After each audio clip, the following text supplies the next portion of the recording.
people kind of talk down about reality or docuseries, but to pull that off is way more complicated than the oil machine of saying we're going to shoot one scene at a time and everybody has a particular role and they come together, whether it's low budget, high budget, scripted is a simpler focus than reality because we still don't know if a cast member is going to fight, if they're going to fall in love. We don't know that. Welcome to There to Here, an educational podcast where industry professionals talk nuts and bolts and how they got from there to here. A couple of things to note. Until further notice, we'll be a monthly podcast. Firstly, I'm in the throes of finishing up my master's, and secondly, we'll be boosting more efforts toward the main There to Here podcast with Ryan Dye. Tune in there for interviews on entrepreneurship, nonprofits, real estate, and tech. If you want to keep in touch with film and media specifically, you can follow our new Instagram, Collab Inc. Film. This is also the place to ask your listener questions now, Collab Inc. Film. From Collab Inc., I'm Tanya Musgrave, and today we have Maegan Philmore, television line producer for the NFL and production coordinator and manager for television series such as Dance Moms, Storage Wars, Naked and Afraid, amidst Outbreak in Guyana. Welcome to the show. Hi, how are you? Let's start with your background. How did you get from there to here? I always loved film from when I was little, like I would say probably maybe 12 years old. I watched Still Magnolias and I thought Sally Field's performance was so amazing. So I asked my dad, I said, how can I help those people? Like, is that a job? And my dad was like, yes. And he showed me all the credits. And the first credit I remember seeing was the unit production manager. And I thought that they were amazing. I had no idea what they would do, but I was like, that's what came on. And so I went to college and I was a theater major. And of course, I took directing and acting, but I really loved stage management. So from there, I started stage managing first in Boston at the American Repertory Theater. And then I moved to New York the same year 9/11 happened and started doing stage management. From there, I took a couple years just trying to just make a living. And then in 2005, moved out to Los Angeles, California. I linked up with some alums. One was a first AD in the business, and that's what she did for her living. And she helped me along, and I started working in production. Fast forward 2008, the strike happened. So I moved into unscripted programming and moved up the ladder there and became a UPM. And I did all sorts of shows in reality television. From that, I went to a network and I worked at a network on the unscripted side as production executive. Then from there, I went to the NFL and I got to work as their financial and logistical producer for their team. Now I am back freelancing, line producer, and UPM on various projects. That must have been quite the shift. I know that it is a completely different mindset, at least in my mind, the difference between scripted and unscripted. Was it that big of a shift for you? It wasn't a big shift because I was new. So for me, I was just excited to be around making content, and the chaos around trying to make content to the best of its ability.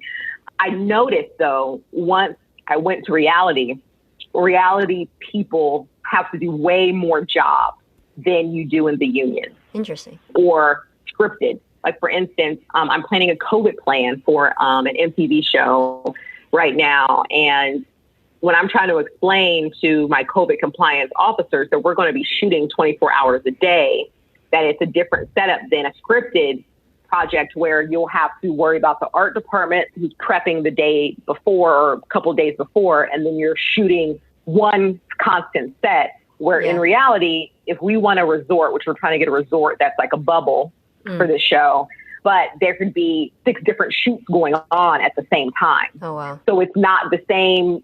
People kind of talk down about reality or docuseries, but to pull that off is way more complicated than the oil machine of saying we're going to shoot one scene at a time and everybody has a particular role and they come together, whether it's low budget, high budget, scripted is a simpler focus than reality because even though we do lightly script, we still don't know if a cast member is going to fight, if they're going to fall in love, if they're going to, the scene's going to be boring, or, we don't know that. So different things can take place. So that's the biggest difference I saw. But when I was coming up through it, I was just so excited just to be doing it. It wasn't that difficult. But now that I just finished planning the shooting of this scripted film, there are a lot of differences, but it was a lot easier for me to use my skills in the scripted format because we're going to shoot 3 scenes tomorrow. We know where they're going to be. We know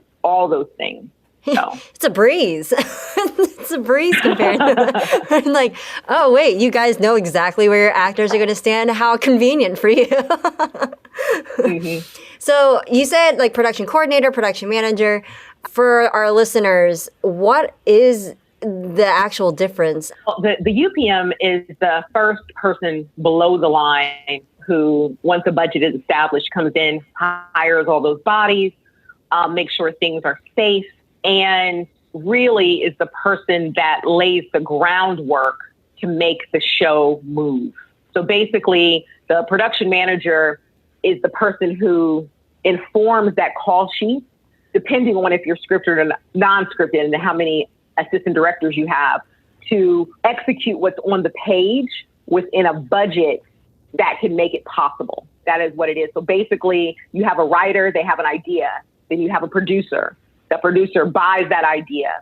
That producer sets a budget. The unit production manager looks at that and says, okay, we need to have X number of people here on this day to make this happen at this time. And they get X amount of time to get that done. That is what they are. That's why in union, they get residuals. They're a highly respected profession, where in reality, a lot of times they kind of don't take us as serious because they don't understand the work that we do. We do a lot of work people don't want to do. We make sure that the permits are done, the insurance is done, people get paid on time, people are fed on time, which is very important. We make sure things are safe. That's who we are. The coordinator is the person who helps support the PM. So all that paperwork that has to go back and forth, that's the coordinator. When certain teams need expendables, gear, all those things, that comes through the production coordinator and the production manager. We may never be seen on set, but we're constantly working to make sure that that sort of work is done. It takes a very detailed mind. It takes a very thick skin, and somebody who's not looking for applause. You know, it's just someone who likes to make stories and have creative solutions to figure out how productions can be done. Normally, you don't have enough money to do what you want to do, but get it done in a way so people really don't even know you exist. There are certain people on productions, they'll know my name, but they won't know me because we're working very seamlessly behind the scenes. You've mentioned this a couple of times, union and reality. So is reality television not covered by the union? Majority not. You may have your editors or you may have your camera operators. But majority of the time, there are talent because they are real people. Like Kim Kardashian is not a member of SAG. Yeah. You know, and that's probably one of the biggest reality stars who's ever been. So no, it would not be union, but the union rules of breaking people for lunch and things like that do fall in, but it's not law. Our COVID plans that are put in place with the film that I'm doing, the unions had to review our plan. Yeah. But on reality shows, it's more the network, and we hire our own outside people with our legal counsel to put that together. So it's just a little different rules. And then with unions, it's different. You have to pay people differently on the back end. So your payroll company has different requirements for you versus if you're doing non-union. Well, even crew, so like your cameramen, if they're in the union, would they be able to transfer easily to reality, or would it just kind of be like a cold glass of water in the face? Like, oh, this is really different. It depends, you know, because we're at this stage in society, and I'll use a much broader example to explain. It's like explaining to a baby boomer, especially a baby boomer at the top of the baby boomer age range, how to do Instagram Reels, you know, like, do you know what I'm saying? Like, and so if you have people that have been camera opping since, I don't know, the 70s, and if they wanted to step on a reality TV set, it's going to be way drastically different. Yeah. But if you're someone like my friends, us people that are Gen Xers, but that understand how the millennials are living their lives, because I'm one of those people. I'm a Gen Xer technically, but technology is not hard for me. I've been able to work in both.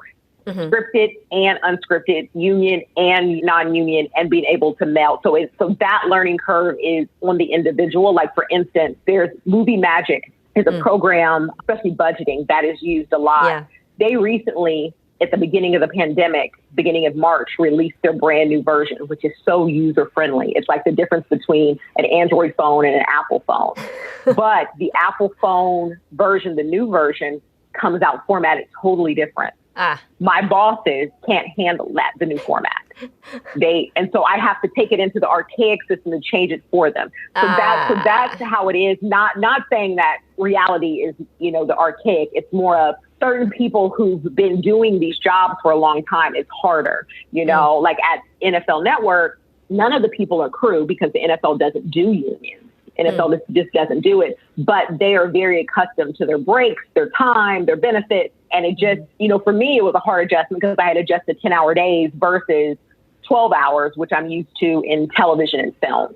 So, it's just, you always have to be nimble, especially in this way of making money. Yeah. Now that I've done sports, I've done scripted, I've done unscripted, I can do doc, and then I've done it in all different platforms. It just helps. You've done both scripted, non-scripted, union, non-union, indie film and broadcast, I guess you would say. Was it live broadcast? I've done some live shows, but majority of them have been taped. And then they went into full out post-production and became series. Okay. So for the people who are trying to decide which direction to go, particularly those who went to more of a traditional film school and feel like they might be just limited to narrative, what are some attractive characteristics, like a pro-con list, if you will, of unscripted television, that would make it a good direction to head professionally? That's a big question.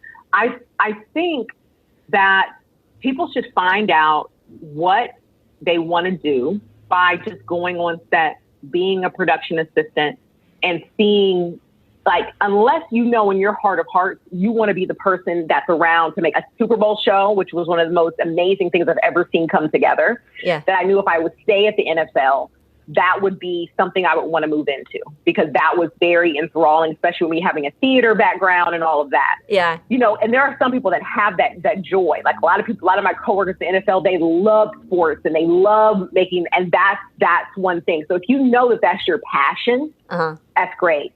But if not, if you don't know exactly where you want to go, if you want to be creative or if you want to work in logistics like myself, I would say go on set as a PA and really just see how all the departments work, and in unscripted, the best way that I've found is staff me up. You may have to fudge some credits that you've worked on such and such shows, but just PA, get on Facebook groups. There's like, I need a PA, I need this, and just really just get your feet wet and see what it is. And just know that just because you're not treated well in your first couple sets, that doesn't mean that's how it is all the time. I've worked on some really rough sets where people are not nice. The conversation I had before with my first AD, it was very heated, but we basically came out of it like we want to have each other's back. Yeah. And so long story short, having that thick skin comes with time. I did not start out.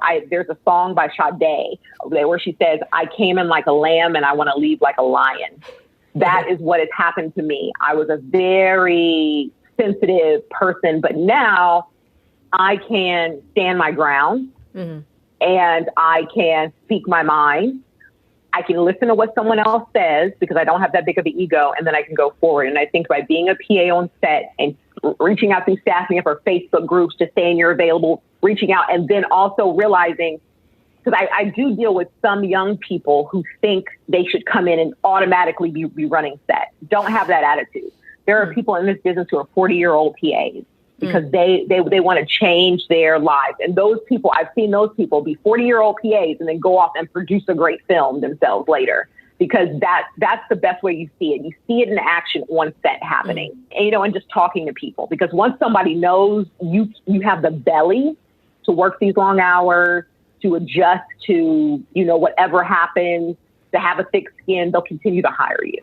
And then you will move up if that's what you want. There are some people, like I met one woman, she's been an assistant to a creative for over 15 years. And that's what she likes. Good for her, and she bought a house. I still don't own a house. So anyway, you know what I mean?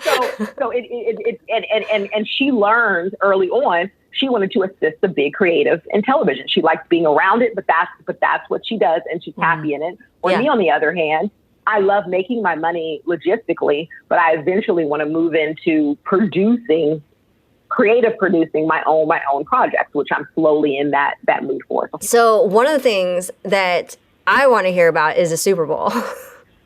What was that like?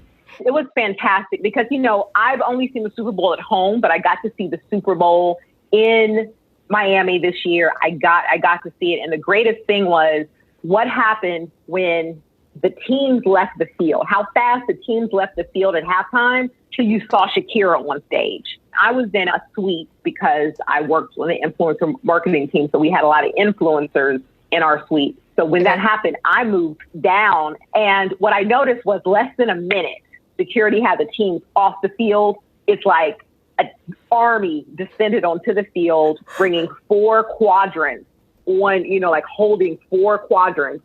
And then Shakira was standing there. Now at home, you don't see that. Yeah. When the commercial comes back, all you see is Shakira there. But it was so organized and perfect. It was unbelievable, and I was just like, the organization, the year-long practice that it takes to put that on. It was amazing because the Super Bowl has the strictest security. It's higher security than than a presidential inauguration, actually. And the reason why it has to have me. What? Yes, it has to have that, like all levels of law enforcement are there, because just imagine what would happen if someone inflicted some sort of terror on the Super Bowl. It's the biggest watched sports event in the United States. If something would happen. So you have to go through tons of security protocols just to get in. Yeah. And then there's quadrants or credentials that you have to get certain places at certain times. So until you've been through it, you won't understand. And everybody told me that, but it was hard. Like, you know what I mean? It was really hard. And to get my team on the field, it was a lot of work to do that, to get through all the security protocols. So I just can't even imagine the person who was in my seat planning that. And because of the way my brain works, that excited me. Most people be like, I don't want all that headache, dealing with a level 1 security event like the Super Bowl, and also having to go live. Like the Super Bowl doesn't go dark. Yeah. It's always on. You know what I mean? So to have all the technicians, all the technology, like yeah. Guyana, let's talk outbreak, shall we? What was the outbreak? I was on the show Naked and Afraid. I was in country in Guyana for 4 months. Let me just give you a little background on Guyana, because a lot of people confuse it with Ghana. It is in South America. Its neighbor is Brazil. It is a part of the Caribbean, so they speak English primarily. It's the second poorest country, at least when I was there, in South America. So very underdeveloped, but beautiful, super gorgeous, untouched rainforest where, when we go to our forest in the United States, we can kind of step on the ground in most places. Yeah. And it's the actual ground there. You would just bounce because of all of the trees that have fallen, leaves that have fallen for years, centuries. So it's that sort of place where there are not roads and things like that. So being in Guyana, Georgetown is their main hub. Malaria is common just because we're in the Amazon. We're 2 degrees north of the equator. So you are truly in tropical paradise. They have some of the best waterfalls in the world. And so we were there and we heard chikungunya, and it was in the news. Lindsay Lohan actually contracted it when she was somewhere in the Caribbean. Oh, wow. But it is a stronger form of malaria. Malaria, especially malaria, has been in the news lately with the president recommending that we use malaria drugs for COVID. What I learned about malaria is it feels like you have extreme body aches. At least the 2 people I knew who got it in our village. Yeah. It's like extreme body aches and you can't get out of bed. Yeah. That's what it is, because your immune system is fighting it off. The one man that had it, his was his 4th time having it. None of my crew or cast got it on Naked and Afraid, but we just had to be a little more cautious if people had symptoms. And when you have your cast or talent out there with no clothing on, fighting the elements for their lives, which when Naked and Afraid, it's something you pay attention to. But we had our doctors who would just keep, abreast of how they were. And there's really nothing you can do to prevent it. If a mosquito bites you with this, you just have it. We all did get a flu when we were out there, but none of us got chikungunya besides the owner of the one lodge we were at and then one of the farmers. And so we were all on edge, especially when all of us start taking ill. But then we start realizing we were having chest congestion that was coming up. And that's way different than the chikungunya symptoms. The thing for me in my role is I was the one who got to travel back and forth to Georgetown to drop off talent, to get talent. So I had to go into Georgetown, and Georgetown was flooded. Flooding causes more mosquitoes and bugs. And so that was the scary thing. But just working with, I found in an outbreak, especially tropical diseases, because Western medicine, they don't understand tropical diseases really well. And, you know, you can see how we've handled COVID as a Western society versus my favorite country, Taiwan. I want to go visit now. Awesome, because Taiwan had a great plan to fight COVID and they kept the cases so low. And so with that, tropical doctors believe the same thing. The U.S. doctors can't treat chikungunya well because they don't know how to handle these sort of cases. So us having doctors on set helped us to just monitor the systems because they're used to these sort of tropical diseases. And so if you're in production and you're up against COVID or any sort of outbreak, go to the local medical professionals to tell you how to handle it. Because Discovery Network definitely sent me out for Naked and Afraid with a packet of how to do it. But when I called them and said this and this and this is happening, they don't have any medical basis to ward off something. And so that's how I feel I was able to keep us all safe. So like the first location we were at, we all got bit by sand fleas and it looked rough, like we looked rough. But our local doctor said that's normal. You guys aren't immune to sand fleas yet. Once we all got bit, we all swole up. After that, we were fine. But if we would have went to an American doctor, they probably would have, been like, oh my God, what's happening to you? So anaphylaxis. Just yeah. So you know what I mean? So it's one of those sort of things. I took the protocols that Discovery sent me. I made a safety plan. And then I went and I talked to our doctors that we had. Anyone who's planning or hears of an outbreak, I would suggest you talk to your local medical professionals, in your largest hub where we got all our doctors from Georgetown, just to be able to keep everybody safe, as well as relying on your home country protocols, So you've had some health safety supervising going on in a variety of different hubs already. So with COVID now, how do things look for you these days? Because I do international TV and I've traveled internationally and I do regular, I got World Health Organization certified and I got SafeSet. Both of those are free. So just so anyone knows, they're free and they're courses you take. They're about 2 to 3 hours to just brief you on the best ways to protect people. Now, of course, information changes and you have to get up, but it's so I'm after this call, I'm going to speak to my set medic, who's also our COVID compliance officer, about how he wants to do thermometer checks in the morning. What sort of PPE is he going to be giving? What sort of disinfectants he's going to have? All those things. So I would suggest, one, just taking some time for you to get educated. Even though I'm not the health safety officer on set, I still, a big part of my job is to keep people safe. So if I know going ahead, just, besides reading the white papers or the Safer Way Forward papers that Fields have put out, taking those extra courses helps. And every show that I do, I want all of my production staff to also take one of the 2 courses just so they know what they're up against. So if they see something being done with hand hygiene that could cause an outbreak amongst us. One thing that's important is people who come out with symptoms now, going into flu season, you can think you're sick, which can cause the production to go down as in the same way that it would if you actually had COVID. Keeping hand hygiene first and foremost is important. And I think that once you take those sort of courses, you understand the importance of washing for 20 seconds. For instance, I never would really wash my forearms, but surgeons always do that. In movies, you always see them really washing down. And now when I wear a tank top I have on a day, if I go somewhere to get a prescription, I normally lay my arm down.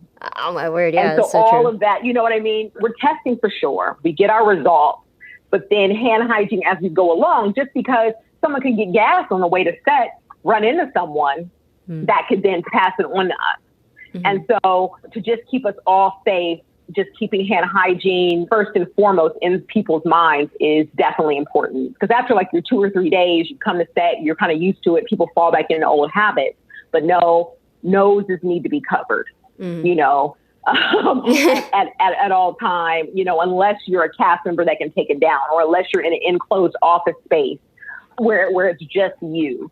Things do pass, and they're passing a lot more rapidly with something like a COVID, where, you know, flus are contagious, but they're not contagious at the rate that we're seeing COVID can be if one person gets it, how it can be spread amongst the group, you know. So it's just a little extra work, but it's a little extra work to keep people safe. And I think that's very important. For so many people, it screeched everything to a halt, like they had nothing. With your particular role, how has COVID affected your role? The second time Gavin Newsom shut down the state of California, which I never thought he should have opened to begin with, but he has many interests he has to get. I, one, was thinking about becoming a COVID compliance officer, because the scripted world needs people who know production that can also execute COVID rules. I had applied and I was on the list to do that at Disney, but then Disney shut it down. Also, the MTV show that I was on, we were about to go into production, but when they saw the COVID cost, it shut us down. Those are the type of things that has changed.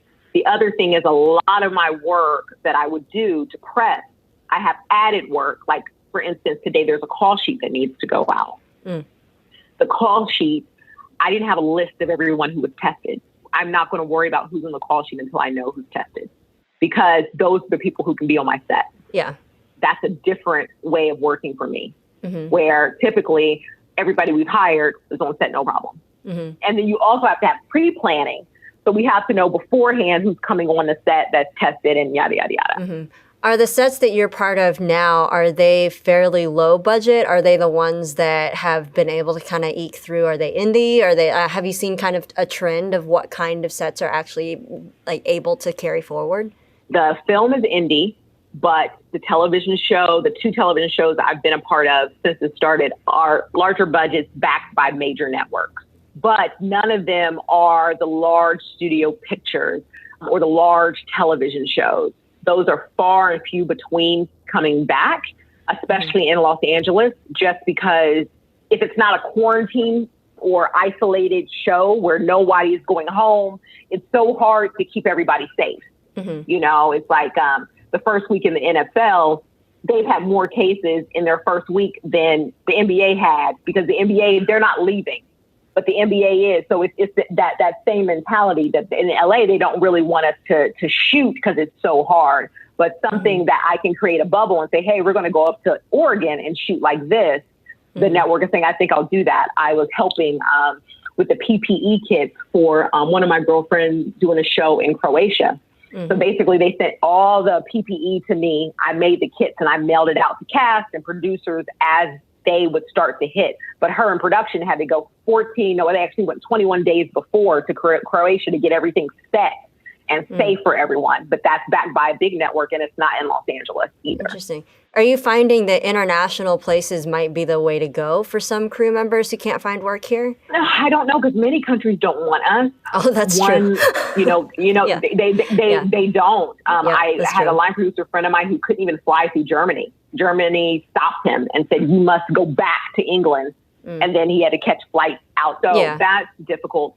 What I would say for people who are looking for work is really hit up people that are working in sports, because they are still filming. I would definitely looking at reality shows that are shot away. See if you can get on a production that is being able to be shot in Canada, because I do know Canada is allowing certain companies to bring certain people in, and or shows in Atlanta.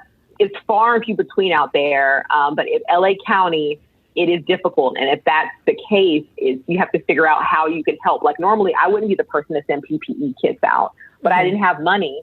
So that's how I got involved in helping. My girlfriend was having the show, and she was like, I need someone who's not just a production assistant that can take this thing seriously and do this, And so it was another way for me to make money, especially when the extra stimulus money left from unemployment. Mm-hmm. Yeah. That's what one of our previous guests, Jill Maxey, she was the first AD for Glee and American Horror Story. Once this whole thing hit, she had nothing. And she ended up going into health safety supervising and coming up with those safety plans as well. So are there any particular roles that you see more people kind of gravitating to or needing?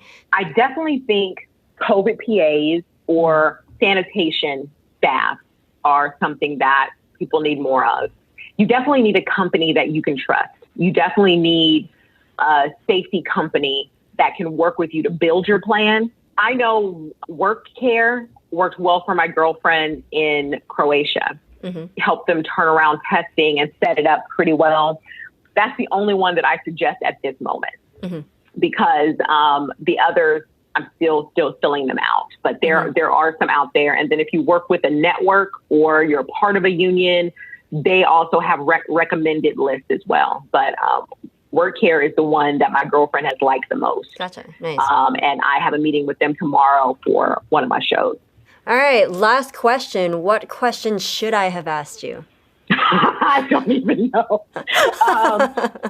I guess how long do I want to stay in this business, I guess. I'm 42 now. I'm about to turn 43 in November, and I've given myself 50 to 50, the age of 50, to be actively on set in a logistical point person. I'm hoping in the next 2 years or so I can move into more creative producing because it lends a different sense of work, a different sense of sanity, but it is a high burnout position. It's not that I don't know too many women in my position that actually have kids and are married because it is full on. Like I always tell people, my crews have been my kids. It's just the truth. There are some men who do it, but it's still hard for them because you have to invest 15 hours a day or so actively in something. So you can't pay attention to other things. It's an interesting conversation that we've had on this podcast before, kind of that balance between such a lucrative industry that in some ways demands this of a life when in reality, if the industry itself kind of changed its tune, I feel like there could be more balance. We've talked about you have to work 18 hours a day, and there's a generation coming up these days that are just like, no.